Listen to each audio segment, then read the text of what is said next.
Who do you think those people were? Those were not just ordinary people there. If I told you their names, I'm not going to tell you their names, but if I did, I don't think you'd sleep so well. Broken baby doll heads and torn limbs scattered across tables. Mannequins arranged to look like corpses. And the host wearing a menacing horned mask. No, this isn't some weird horror movie. These are actual photos taken at an Illuminati ball held by none other than the Rothschilds. The leaked pictures depict a scene eerily similar to Stanley Kubrick's 1999 movie Eyes Wide Shut. Had Kubrick himself been a witness to these elite mansion parties? Kubrick died just days after showing his film to the studio, and many believe he was killed for his daring expose. And what was in the mysterious 24 minutes the studio cut from the film after his death? And he died a day after refusing to cut 24 minutes of it. Well, they cut it. You better believe they cut out of this film. From ancient Luciferian rituals to cannibalism and human sacrifice, what really goes on at these elite mansion parties? Brace yourselves as we enter the real Eyes Wide Shut.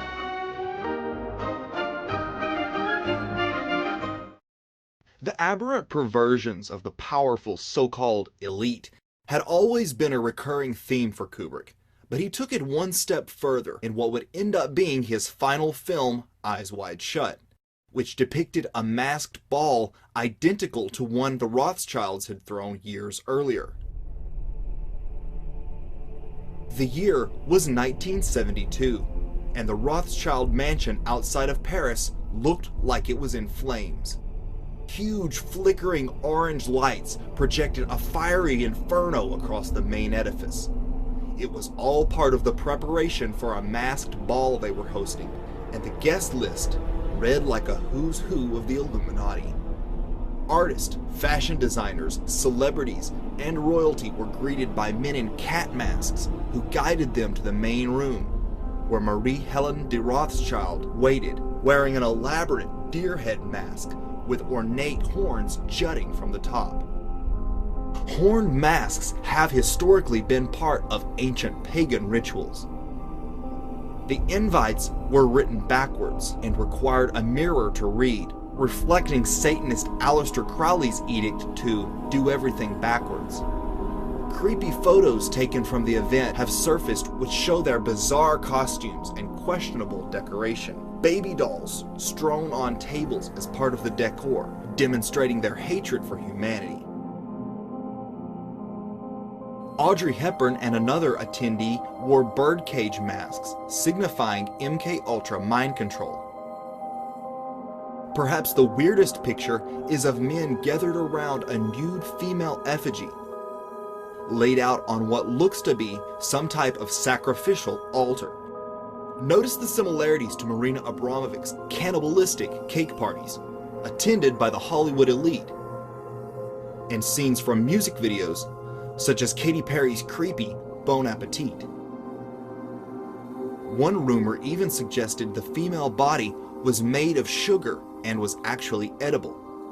The menu from this strange event also hints at a cannibalistic undertone.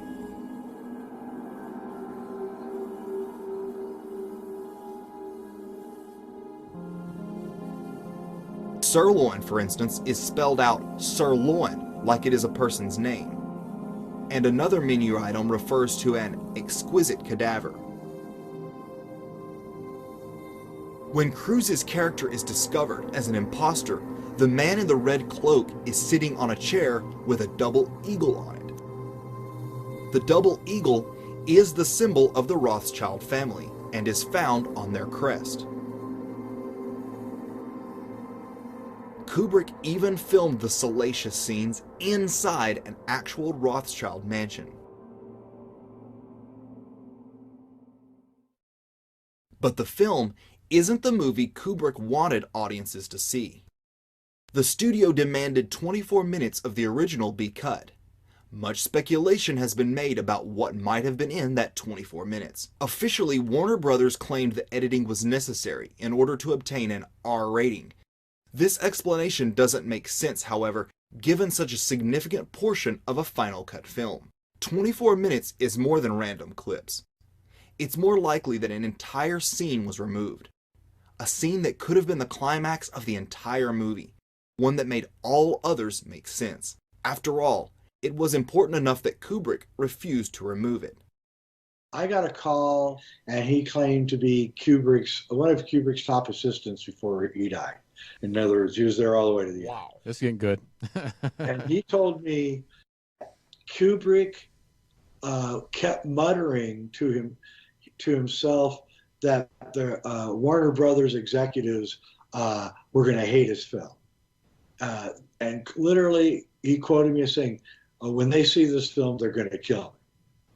Then, on the night that he showed them the film in London, strangely enough, he had taken up smoking again, which he'd been a chain smoker earlier in life, and he kind of slowed down, but apparently, much to this guy's surprise, he was chaining again. And he waited in the lobby, really kind of pale and distant. And then the movie ended, and the door opened, and somebody walked out and said, "Stanley, I need you to come down here." And the door shut, and this guy said that he heard yelling for about 45 minutes, screaming and yelling. And he heard Kubrick say that, you can't change my film. It's in my contract. And then Kubrick stormed out first, and he followed Stanley. And that was the last time we ever saw Stanley. Wow. But was Stanley Kubrick really murdered for the secrets he revealed in Eyes Wide Shut? Many researchers say yes, and point to the strange coincidences surrounding the filmmaker's sudden demise. And this is a guy who'd already done Eyes Wide Shut back in 1999, and then right before the film comes out, Stanley Kubrick ends up dead. Right. And he dies the same way that one of the guys died in the film. And the film, of course, exposes the cabal totally. And if you actually get the DVD and you watch Tom Cruise and Nicole Kidman being interviewed for this thing, they are really freaking out about when they're asked questions about Stanley Kubrick's death. For you, now you look back and you say, well, what if something, no. I mean, he didn't. No problem. You know.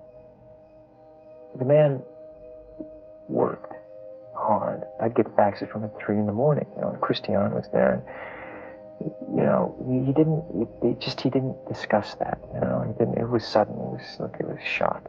No one said, oh, that was expected, especially after a couple of days after talking to him. And Kubrick died just days after his original cut was presented to the studio. Although he had secured complete creative control over the film, the studio refused to show whatever was in those 24 minutes. So what were they to do? Many believe the Hollywood elites, angry over his expose, murdered Stanley Kubrick so that they could edit the film, and there would be no way he could ever reveal what was in the original version. Look at Eyes Wide Shut, Stanley Kubrick, who you better believe got invited to things like this. And there's names very similar to George Soros in it as, the bad guy character. And his wife, he finds out, is really an occultist. And he died a day after refusing to cut 24 minutes of it. Well, they cut it. You better believe they cut out of this film. The timing of his death is also curious, being exactly 666 days before January 1st, 2001. One of Kubrick's most acclaimed films is 2001: A Space Odyssey. I think the fact that Stanley died exactly 666 days before January 1st, 2001, the first day of the year of his greatest film, that worries me, I have to tell you. I think that's a signal, and I hope to, the heavens above that he wasn't murdered, but somehow that seems like an Illuminati signal. A Space Odyssey. In Death, Kubrick once again blends fiction and reality, as if he himself were a character in this sordid tale. But there's just one problem. Stanley died of a heart attack. Could the Illuminati really make a murder look like a heart attack? In a 1975 Church Committee hearing, it was revealed that the CIA had a weapon capable of doing just that. Also, I had to find, one time they wanted me to find out if there was such a thing as a poison that was undetectable, especially one that seemed to mimic a heart attack, that would kill someone, but it would appear that they had a heart attack. I did find such a thing. Does this pistol fire the dart? Yes, it does, Mr. Chairman, and a special one was developed which potentially would be able to enter the target without perception. The poison was frozen into some sort of dart, and then it was shot at very high speed into the person, so when it reached the person, it would melt inside them, and the only thing would be like one little tiny red dot on their body, which was hard to detect. There wouldn't be a needle left or anything like that in the person. But also the toxin itself would not appear in the autopsy? Yes, so that there was no way of perceiving that the target was hit.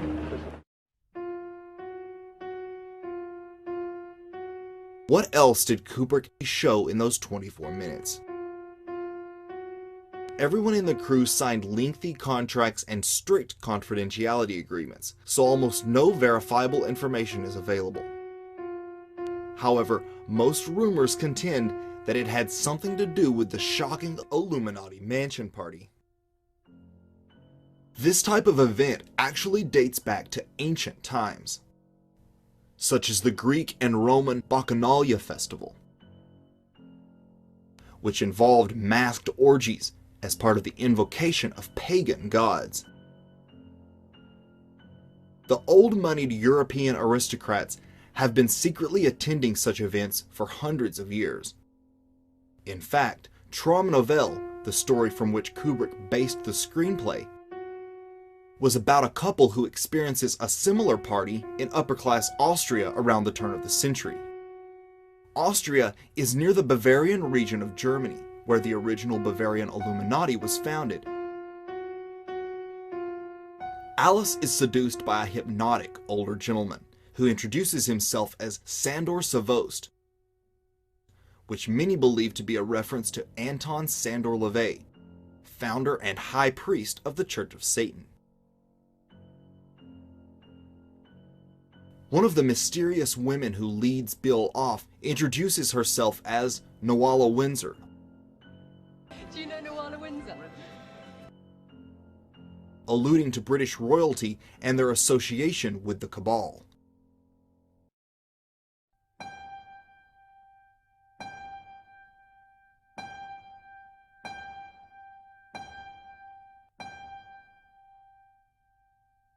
One mask in particular is said to bear a resemblance to Bob Hope, who has been named by whistleblowers as an MK Ultra handler. Before today, you refrained from naming names. Would you like to tell us who was involved in these various activities that you've described before? Yes, I would, Ted.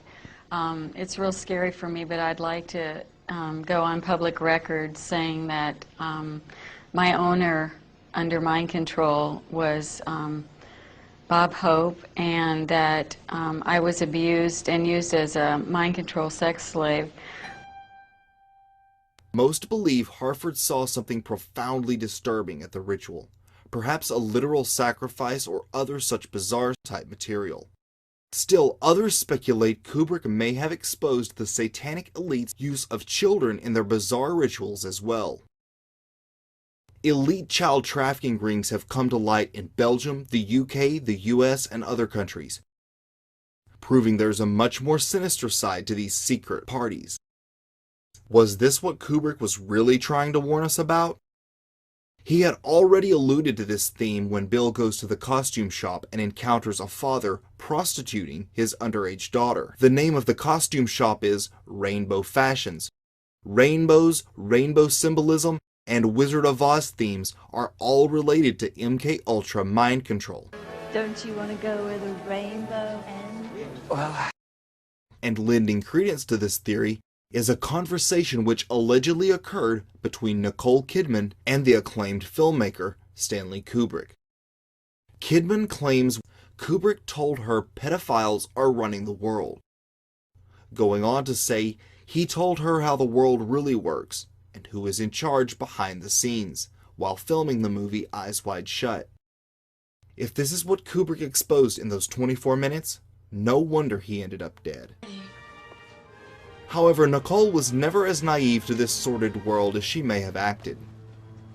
Her father, Anthony Kidman, was a high-level Luciferian himself, a member of Aleister Crowley's notorious Ordo Templi Orientis, a group that engages in ritual sex magic and ancient pagan rites.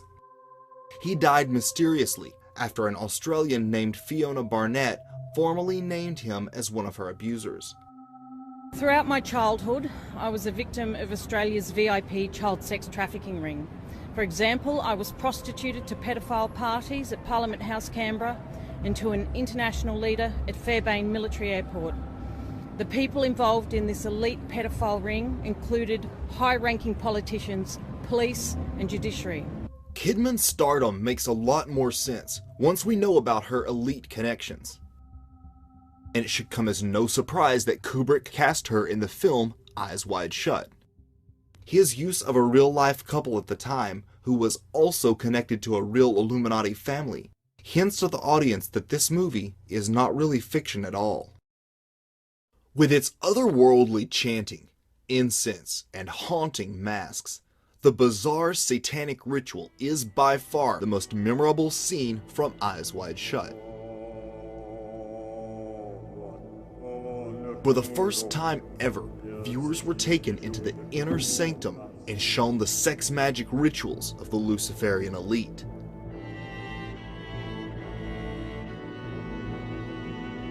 But there is another scene in the movie that upon closer inspection becomes much more disturbing. At the end of the movie, Harford and his wife Alice take their daughter to a toy store, where the girl seems to go off following two older men. Close observers have noted that these are the same two men seen at the elite Christmas party from the beginning of the movie. No doubt this was deliberate on Kubrick's part. Cruise and Kidman's characters seem oblivious to where their daughter is going.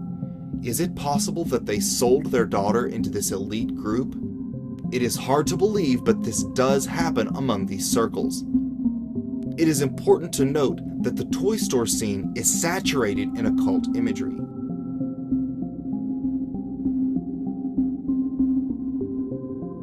From the stars everywhere in the background to a conspicuously placed board game called Magic Circle, which references the circle used in real black magic, like the circle seen at the ritual party. As they enter the toy store, the girl points out a black antique-looking baby carriage, exactly like the iconic one used in the movie Rosemary's Baby, in which a couple sacrifices their firstborn to an upper-class satanic cult in order to advance their status. For those with eyes that are wide open, the signs are clear. The Harfords never really escaped the cult, and their daughter is being led like a lamb to slaughter into its arms. Few filmmakers sparked more fascination or intrigue than Stanley Kubrick. Known for his controversial films and unique vision, Kubrick forever changed filmmaking. But his films were much more than visual masterpieces. They used hidden messages and meanings to reveal secret truths about our world and those who run it. In Eyes Wide Shut, Kubrick revealed some of the darkest secrets of the Luciferian elite, from MK-Ultra and human trafficking to real-life Illuminati rituals. But revealing such secrets is a dangerous game, one that for Kubrick may have proved deadly.